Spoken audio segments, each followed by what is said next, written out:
You ask Tiger to solve. This deals with linear equations with one unknown.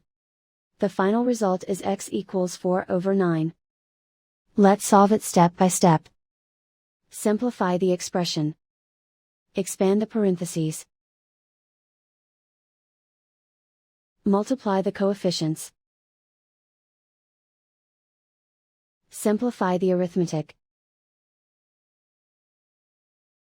Group all constants on the right side of the equation. Subtract 12 from both sides. Simplify the arithmetic.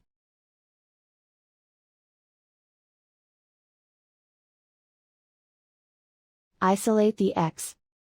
Divide both sides by -18. Cancel out the negatives. Simplify the fraction. Cancel out the negatives. Find the greatest common factor of the numerator and denominator. Factor out and cancel the greatest common factor. And so the final result is x equals 4/9.